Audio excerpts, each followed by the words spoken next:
जय हिंद। आज हम लोग केमिस्ट्री का एक नया टॉपिक देखते हैं जो कि कॉम्पिटिटिव एग्ज़ाम और किसी भी पढ़ाई के लिए बहुत ही महत्वपूर्ण है। ये ऐसा टॉपिक है जो हर व्यक्ति को पढ़ना चाहिए, चाहे जिस क्लास में पढ़ रहे हैं। ये टॉपिक बहुत ही महत्वपूर्ण है। अगर आपको ये पढ़ लिया आपने तो आपको बेसिक पता चल जाएगा केमिस्ट्री क्या है। देखिए, केमिस्ट्री में हम लोग सबसे पहले पढ़ेंगे पदार्थ। दुनिया में जो भी चीज़ दिख रहा है ये सब का सब क्या है? पदार्थ है। तो केमिस्ट्री कहते किसे हैं? विज्ञान का विज्ञान कहलाता है रसायन विज्ञान। यानी रसायन विज्ञान को हम विज्ञान का विज्ञान कहते हैं। यह है रसायन विज्ञान और रसायन विज्ञान को हम विज्ञान का विज्ञान कहते हैं। विज्ञान का विज्ञान।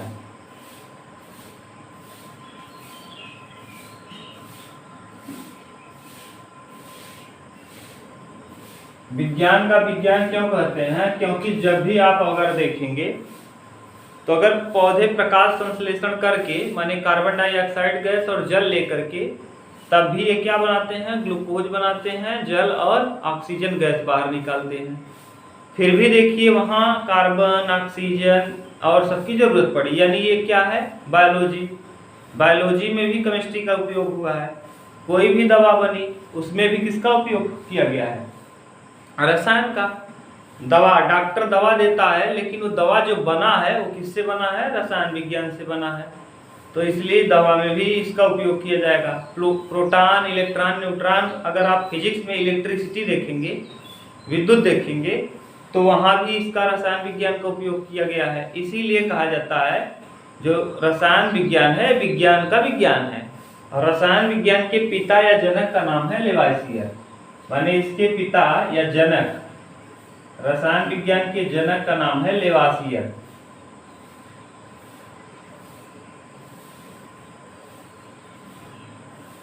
लेकिन अगर कह दे भारतीय रसायन शास्त्र के जनक, भारतीय, तो भारतीय रसायन शास्त्र के जनक का नाम है पीसी रॉय। पीसी रॉय, ये याद करके रखना है। भारतीय रसायन शास्त्र के जनक पीसी रॉय और रसायन शास्त्र के जनक कौन है? जनक लेवासियर हैं। तो रसायन विज्ञान आपको याद होना चाहिए। रसायन विज्ञान को हम विज्ञान का विज्ञान कहते हैं। विज्ञान का विज्ञान इसलिए कहते हैं, रसायन विज्ञान को हमने बता दिया बायोलॉजी में हम यूज करेंगे। जैसे carbon CO2 plus H2O, C6O2 माने 6 कार्बन डाइऑक्साइड गैस, 12 जल मिल करके C6H12O6 plus 6H2 plus 6O2, ये 6H2O प्लस 6O2 गैस बनाता है। जैसे देख लीजिए, ये C6CO2 प्लस H2O 12H2O, यहाँ ध्यान से देखिए 12H2O बनाता है C6H12O6 plus H2O plus O2, ये 6O2 और प्लस 6H2O। ध्यान से देखिए 6 कार्बन है, यहाँ भी कार्बन कितना है? 6। ऑक्सीजन यहाँ 2, 12 और 2 14, 6 दूना 12, 12 24। देखिए 12 इधर ऑक्सीजन है और 6 दूना 12 यहाँ है, 24 हो गया। तो 6 इधर और 6 12 और 6 दूना 12, 24 ऑक्सीजन हो गया। तो माने ये देखिए कार्बन डाइऑक्साइड गैस पौधे कहाँ से लेते हैं? वातावरण से। और जल ले लेते हैं जाइलम से, जमीन से, जड़ से। जाइलम से जल ले लेते हैं। जाइलम ऊतक होता है पौधों का जो जड़ में पाया जाता है। उस जड़ से ये लोग पानी को ग्रहण कर लेते हैं। तो पानी लिया जल मिट्टी से और कार्बन डाइऑक्साइड लिया वातावरण से और बना लिया ग्लूकोज। और क्या बना दिया? जल। और क्या बना दिया? Carbon oxygen gas. इस ऑक्सीजन गैस को मानव ग्रहण कर लेता है या जो भी पृथ्वी पे निवास करने वाले जीव जंतु हैं जो ऑक्सीजन ग्रहण करते हैं, ये सभी पेड़ पौधों से ऑक्सीजन ले लेते हैं। पेड़ पौधे अपनी पत्तियों में क्या रखते हैं? जल, जिस वजह से गर्मी में सूखते नहीं हैं। और ये है ग्लूकोज, जिस वजह से वे अपना भोजन बनाते हैं। तो ये देखिए यहाँ भी ये है क्या? बायोलॉजी। लेकिन अगर ध्यान से देखें तो ये क्या है? बायोलॉजी। ये प्रकाश यहाँ रहता है, प्रकाश की उपस्थिति में क्रिया होती है यानी लाइट की। यहाँ देखिए क्या हो गया है? बायोलॉजी है ये। लेकिन बायोलॉजी में भी अगर आप ध्यान से देखें तो बायोलॉजी में भी किसका उपयोग किया गया है, बायोलॉजी में भी केमिस्ट्री का उपयोग है। और दूसरी बात, अगर हम देख लें इलेक्ट्रॉन, प्रोटॉन और न्यूट्रॉन के बारे में, तो जब भी विद्युत चैप्टर आप पढ़ेंगे तो इलेक्ट्रॉनों के प्रवाह को ही हम क्या कहते हैं, विद्युत। तो इसका मतलब फिजिक्स में भी इसका उपयोग किया गया है। तो अब देखिए केमिस्ट्री का उपयोग बायोलॉजी में भी किया गया है, और इलेक्ट्रॉन का प्रयोग करके एक दशमलव, देखिए इलेक्ट्रॉन का प्रयोग कहाँ किया गया है, विद्युत में। तो विद्युत में इलेक्ट्रॉन का प्रयोग किया गया है केमिस्ट्री में, और बायोलॉजी में देख लीजिए यहाँ। तो इस तरीके से इसीलिए कहा जाता है जो रसायन विज्ञान है वह विज्ञान का विज्ञान है, और दुनिया में कुछ भी दिख रहा है ये सब का सब पदार्थ है। तो अब देखिए मार्कर पदार्थ है, ये शर्ट पदार्थ है, हम पदार्थ है, तो दुनिया में जो भी दिख रहा है सब पदार्थ है। तो पदार्थ के विषय में हम लोग समझते हैं, क्योंकि पदार्थ एक महत्वपूर्ण यूनिट है, और कोई भी दो परमाणु, छोटे छोटे परमाणु मिलके अणु का निर्माण करते हैं। अगर दो परमाणु मिल जाएं, एक परमाणु दो परमाणु, ये है परमाणु, और एक परमाणु और आया, ये भी है परमाणु। यानी दो परमाणुओं से मिलकर के किसका निर्माण होता है, अणु का। तो अणु सबसे छोटा नहीं होता, बल्कि कौन सबसे छोटा होता है, सबसे छोटा होता है परमाणु। तो परमाणु सबसे छोटा यूनिट होता है, इसको अविभाज्य कण कहा जाता है, यह विभाजित नहीं किया जा सकता। ये हुआ छोटी मोटी बातें जो आपको जानना चाहिए। अब हम लोग देखना चालू करते हैं पदार्थ, जो आज का टॉपिक है।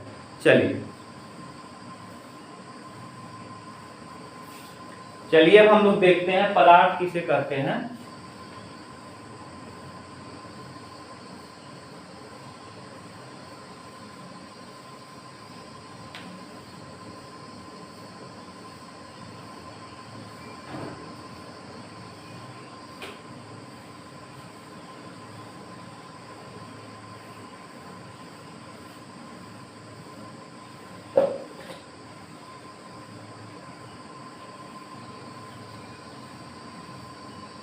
देखिए पदार्थ, हम लोगों का टॉपिक है पदार्थ।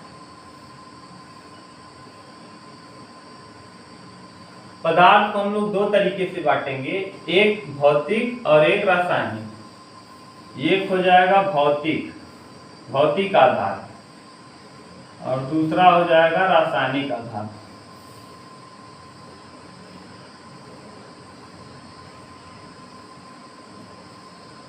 देखिए भौतिक कहने का सेंस क्या होता है, जो आपको ऊपरी रूप से प्रभावित करे। जैसे हम आपको मार दें तो ऐसी स्थिति में हमने भौतिक टॉर्चर आपको कर दिया।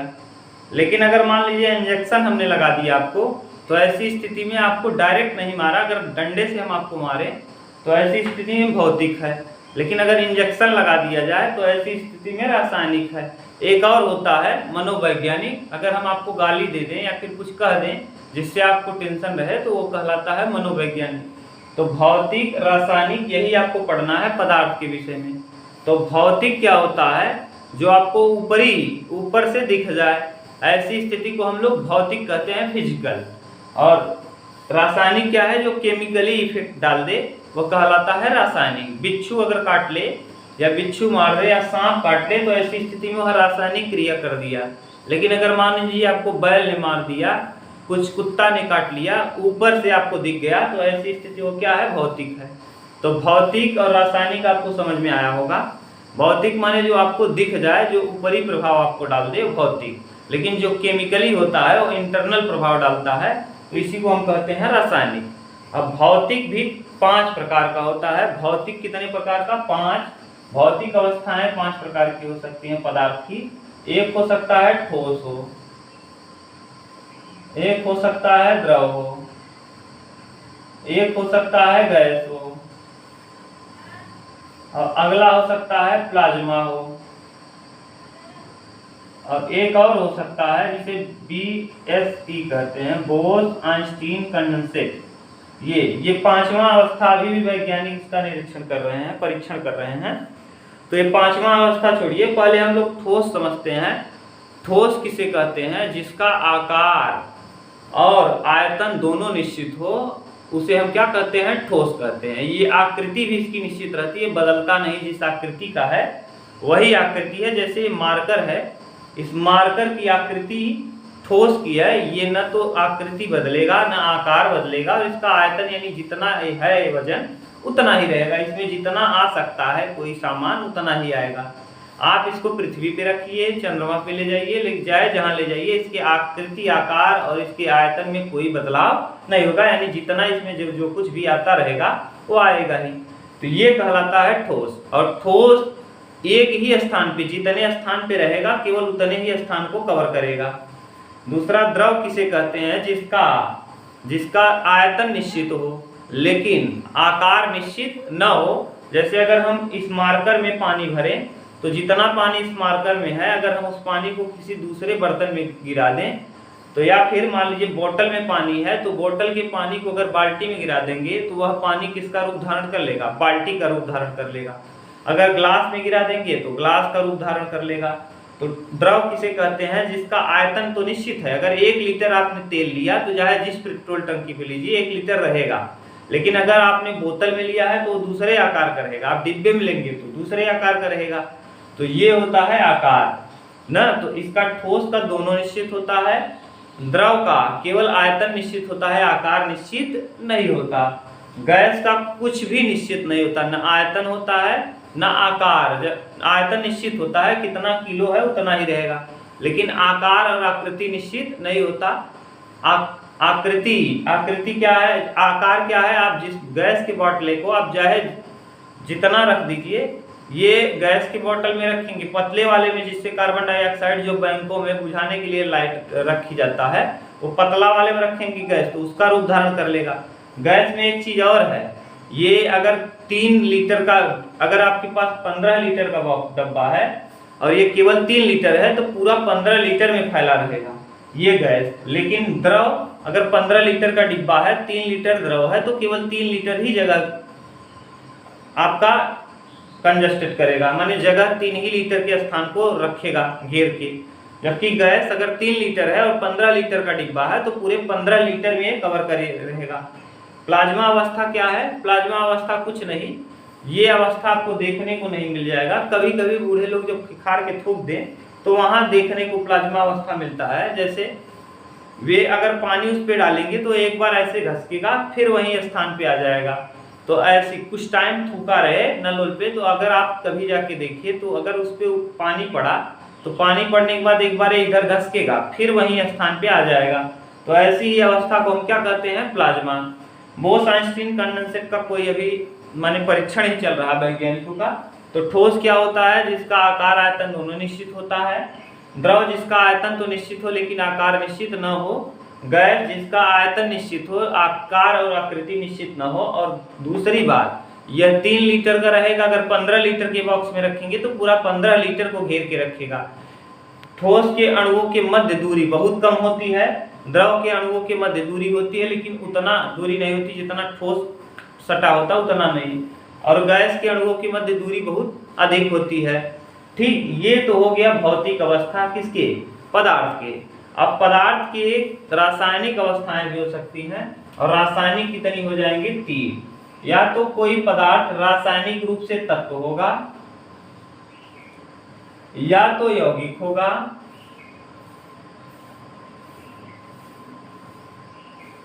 या तो मिश्रण होगा। ये 3 चीजें हो सकता है। कोई भी पदार्थ या तो तत्व हो, एलिमेंट हो, या तो यौगिक हो, कंपाउंड हो, या तो मिक्सचर हो, मिश्रण हो।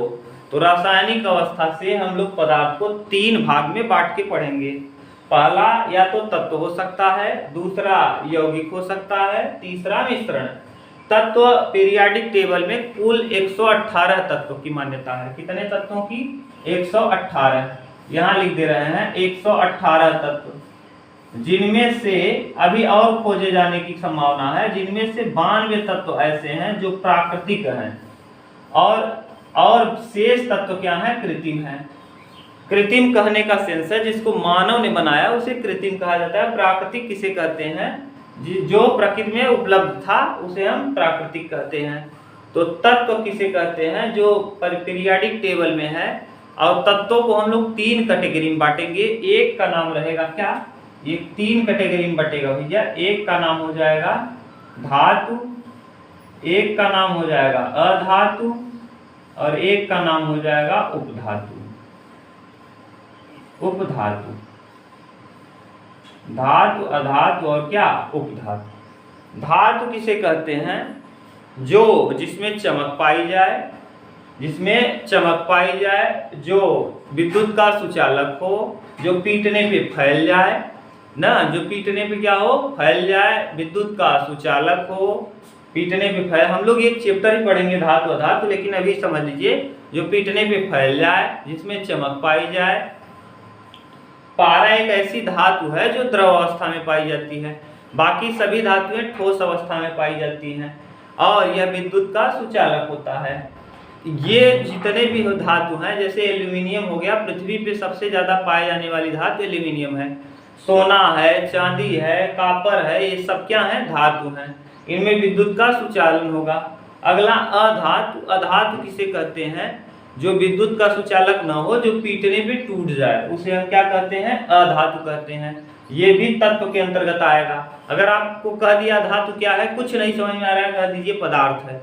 अगर आपको कह दिया एल्यूमिनियम क्या है, अगर आपको धातु नहीं पता है तो कह दीजिए पदार्थ है। उपधातु ये वर्तमान समय में बहुत महत्वपूर्ण है। उपधातु क्या है? उपधातु हम उसे कहते हैं जिसमें करंट आता भी, जो धातु और अधातु दोनों का गुण धारण करता हो, यानी इसमें धातु का गुण भी हो और अधातु का गुण भी हो, तो इसे हम कहते हैं उपधातु। और उपधातु को अंग्रेजी में सेमीकंडक्टर कहा जाता है। और वर्तमान में अगर सेमीकंडक्टर की पीरियोडिक टेबल में बात करेंगे तो 8 है, कभी कभी पिछली किताब में 7 भी देता है, जिसमें सबसे महत्वपूर्ण होता है सिलिकॉन और जर्मेनियम।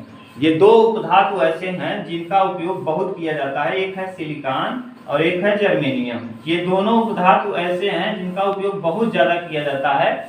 और अगर सिलिकॉन की बात करें तो चीन के बगल एक ताइवान देश है जहां सिलिकॉन बहुत ज्यादा मात्रा में पाया जाता है। सिलिकॉन कहाँ आपको देखने को मिलेगा? सिम के पीछे जो सोने कलर का रहता है, मेमोरी के पीछे न, तो जितने भी उपधातुएं हैं आज के समय में इन्हीं उपधातुओं से हम लोग इलेक्ट्रॉनिक सामान बनाते हैं। इलेक्ट्रिक नहीं, इलेक्ट्रॉनिक। तो इलेक्ट्रॉनिक सामान हम लोग किससे बनाते हैं? उपधातु। कंप्यूटर हो गया, लैपटॉप हो गया, ये सब उपधातुओं से बने होते हैं। आजकल के समय में उपधातु हर चीज में जरूरी है। मोबाइल फोन चला रहे हैं, यहाँ भी उपधातु लगा है। तो इसका मतलब उपधातु का युग वर्तमान समय में है और सबसे ज्यादा महत्वपूर्ण है इन तीनों में, धातु, अधातु, उपधातु में उपधातु।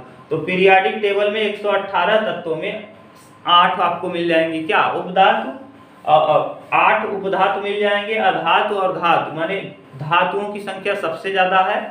उसके बाद उपधातु की संख्या सबसे कम है। जब हम लोग पढ़ेंगे तत्व यानी पीरियोडिक टेबल, तब वहां देख लेंगे।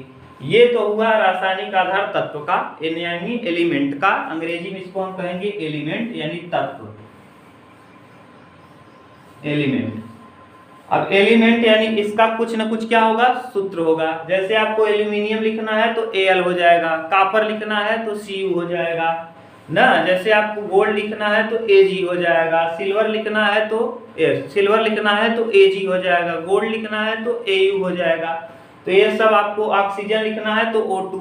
तो कुछ जैसे गैसें जो होती हैं द्विपरमाणविक होती हैं, जैसे ऑक्सीजन को O नहीं लिखते बल्कि O2 लिखते हैं, हाइड्रोजन को H नहीं लिखते बल्कि H2 लिखते हैं, नाइट्रोजन को N नहीं लिखते बल्कि N2 लिखते हैं, क्लोरीन को Cl नहीं लिखते बल्कि Cl2 लिखते हैं। ये सब द्विपरमाणविक हैं, यानी इनकी परमाणुओं में इनमें कितने परमाणु होते हैं? 2, इसीलिए इन्हें द्विपरमाणविक भी कहा जाता है। ये तो हुआ बेसिक चीज किसके लिए? तत्व के लिए। ये हम चैप्टर अलग से पढ़ेंगे, लेकिन आप समझ लीजिए आज बेसिक जानना जरूरी है। तो अगला है यौगिक। यौगिक किसे कहते हैं? जो दो तत्व से मिलकर बना हो उसे हम क्या कहते हैं? यौगिक कहते हैं। यानी यौगिक 2 प्रकार का हो जाएगा, एक कार्बनिक यौगिक और एक अकार्बनिक। यानी एक का नाम कार्बनिक और एक को हम कहेंगे अकार्बनिक।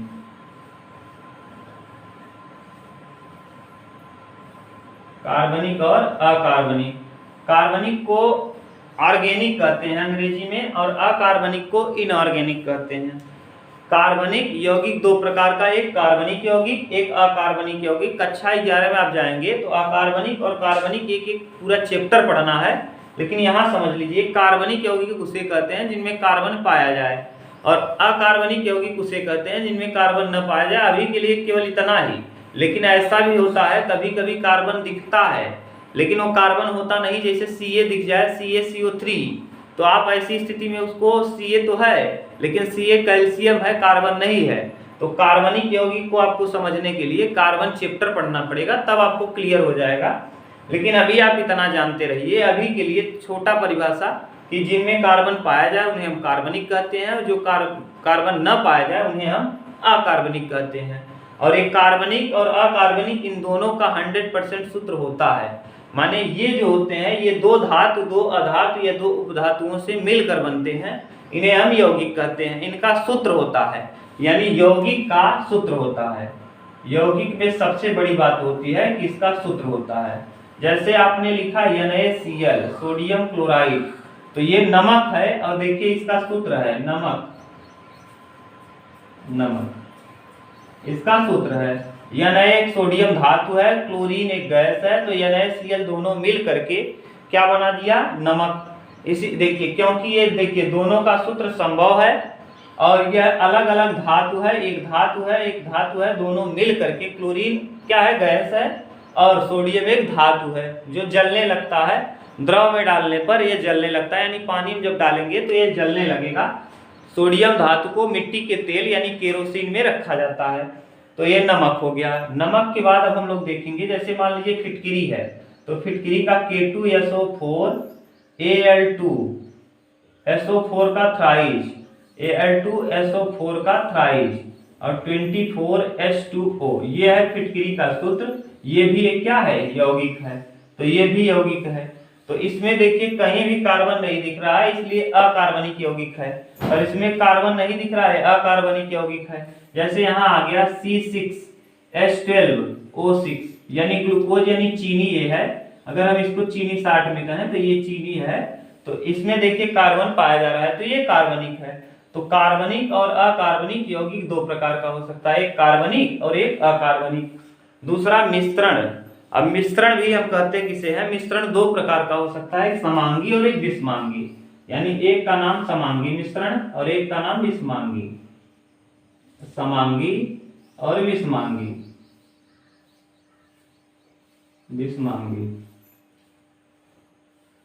समांगी मिश्रण और विषमांगी मिश्रण। जब दो चीजें आपस में मिल जाएं और मिलने के बाद उसको आप बीन कर अलग न कर सकें, तो ऐसे मिश्रण को हम समांगी कहते हैं। जैसे चीनी और पानी का घोल, जैसे नमक और पानी का घोल, तो नमक और पानी घोल देंगे तो फिर आपको दिखेगा नहीं उसका कण, पूरा घुल जाएगा। जैसे आप चीनी और पानी घोल दिए तो चीनी और पानी घोलने पर पूरा घुल जाएगा, आपको दिखेगा नहीं। लेकिन बालू और अगर चीनी आप मिलाएंगे या बालू और पानी आप घोलेंगे तो उसमें घुलने वाला बालू नहीं है, तो विषमांगी मिश्रण। तो मिश्रण कितने प्रकार का, दो प्रकार का। और सबसे बड़ी बात होती है कि जितने भी चीजें हैं जो आपको दिख रही हैं, जिसका आप सूत्र नहीं जानते, वे सब के सब मिश्रण है। जैसे खून हो गया यानी ब्लड, ये मिश्रण है। अगर ब्लड यौगिक होता, ध्यान से समझिए, देख लीजिए आ रहा है फ्रेम में, अगर ब्लड यौगिक होता बच्चों तो 100% क्या होता, अगर ब्लड यौगिक होता तो सब लोग खून को बना लेते और खून आपको दुकानों पे बिकता हुआ मिल जाता। दूध को अभी अब थोड़ा बहुत बना लेते हैं, लेकिन फिर भी जिन चीजों का सूत्र नहीं होता उन्हें हम मिश्रण कहते हैं। मिश्रण का सूत्र नहीं होता, इसीलिए इसको बनाकर बेचा नहीं जा सकता, यह प्राकृतिक ही होगा। यही कारण है कि ब्लड को बनाया नहीं जा सकता। अब मिश्रण एक समांगी हुआ, एक विषमांगी हुआ। तो मिश्रण समझने के लिए एक चीज और आपको जानना चाहिए कि जो घुलता है, जैसे है जल है, जल अगर ले लें और ले लें चीनी, तो जल को हम लोग कहते हैं विलेय, विलयन है, विलायक, विलायक, और चीनी को कहेंगे विलेय।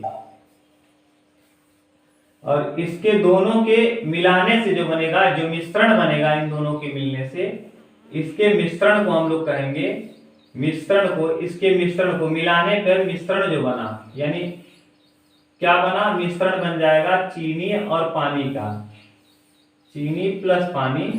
ये चीनी और पानी मिल करके एक मिश्रण तैयार किया, इस मिश्रण को हम लोग कहते हैं विलयन। विलयन, तो आपको ये समझ में आना चाहिए विलयन। तो विलय किसे कहते हैं, जो घुलता है। विलायक किसे कहते हैं, जिसमें घोला जाता है। और विलयन किसे कहते हैं, जो बनता है ना, जो पदार्थ बनता है। तो विलय, विलय का मतलब जो घोला जा रहा है, जैसे चीनी को घोला जा रहा है तो चीनी विलय है, नमक को घोला जा रहा है तो नमक विलय है। विलयन जिसमें, विलायक जिसमें घोला जा रहा है, जैसे पानी में आपने घोल दिया तो पानी विलायक हो गया, चीनी को घोल दिया। तो ऐसे ही दोनों के मिश्रण को हम लोग कह देंगे विलयन। और विलयन में आप लोगों ने देख लिया, विलयन या मिश्रण में आपने देखा, इसी मिश्रण को हम विलयन कहेंगे। और मिश्रण में आपने देख लिया कि समांगी मिश्रण और विषमांगी मिश्रण। समांगी क्या होता है और विषमांगी क्या होता है ये बता दिए। अब फिर से आप क्विक रिवीजन करिए। पदार्थ के विषय में हमने बता दिया कि भौतिक अवस्था हो सकता है और रासायनिक। रासायनिक को आपने तत्व में बांटा, तत्व के 3 कैटेगरी, धातु, अधातु, उपधातु, यौगिक, कार्बनिक, अकार्बनिक, और मिश्रण समांगी विषमांगी। मिश्रण में विलय, विलायक, विलयन के भी विषय में आपको जानना था। विलय माने जो घुलता है, विलायक माने जो घोलता है, और जो मिलकर बनता है उसे हम लोग कहते हैं मिश्रण यानी विलयन। तो ये था पूरा कंप्लीट टॉपिक, जिसको आप बेसिक आपको जानना चाहिए। अब इसके बाद अगला टॉपिक है हम लोगों का, अगला जो कि हम लोगों को पढ़ना है, जिसका नाम है रासायनिक अभिक्रिया। रासायनिक अभिक्रिया और उसके प्रकार, चैप्टर 1, कक्षा 10 का चैप्टर 1 है, रासायनिक अभिक्रिया और उसके प्रकार। इसको हम लोग नेक्स्ट वीडियो में करेंगे। तब तक इस चीज को आप रिपीट कर लीजिए, बार बार रिपीट करिए, क्योंकि यही बेसिक है केमिस्ट्री, जिसको आपको जानना है। थैंक यू, मिलते हैं नेक्स्ट वीडियो में, तब तक के लिए धन्यवाद।